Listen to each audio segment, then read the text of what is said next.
सबसे बड़ी कुर्बानी। हमजा बहुत खुश था। उसे बैरूने मुल्क की एक मशहूर यूनिवर्सिटी से स्कॉलरशिप मिल गई थी। उसके हाथ में वो खत था जिसका उसे बरसों से इंतजार था। वो अपनी आंखों में एक रोशन मुस्तकबिल के ख्वाब सजाए हुए था। लेकिन अचानक खुशियों के बादल छट गए। हमजा के वालिद जनाब इस्माइल अचानक सख्त बीमार हो गए और बिस्तर से लग गए। घर में उदासी छा गई और हमजा की परेशानी बढ़ने लगी। डॉक्टर ने बताया कि इस्माइल साहब को मुस्तकिल देखभाल और तवज्जो की जरूरत है। हमजा ने अपने वालिद के चेहरे की जर्दी और उनकी कमजोरी देखी तो उसका दिल भर आया।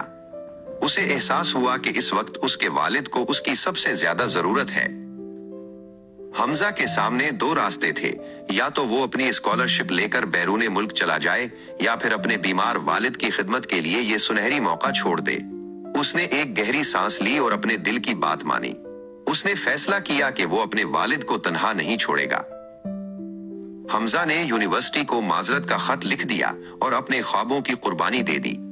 उसने घर चलाने और वालिद की दवाइयों के लिए शहर की एक छोटी सी दुकान पर नौकरी शुरू कर दी।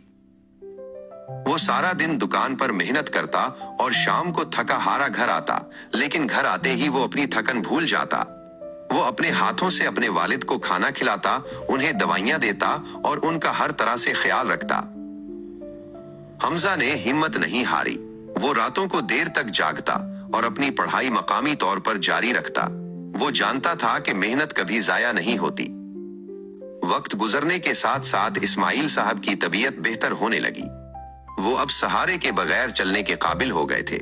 उन्होंने हमजा के सर पर हाथ रखकर उसे ढेरों दुआएं दी। एक दिन हमजा को एक बड़ी कंपनी से कॉल आई। उन्होंने हमजा की तालीमी काबिलियत और उसकी मेहनत के बारे में सुना था। उन्होंने उसे एक बेहतरीन ओहदे और बहुत अच्छी तनख्वाह पर काम की पेशकश की, वो भी उसके अपने शहर में। हमजा ने समझ लिया कि वालिदैन की खिदमत का सिला दुनिया और आखिरत दोनों में मिलता है। उसकी एक कुर्बानी ने उसे न सिर्फ एक कामयाब इंसान बना दिया, बल्कि उसे वो सुकून भी अता किया जो किसी बड़ी डिग्री से नहीं मिल सकता था। Subscribe, like, and share. Your support means everything, and it helps this channel reach more people.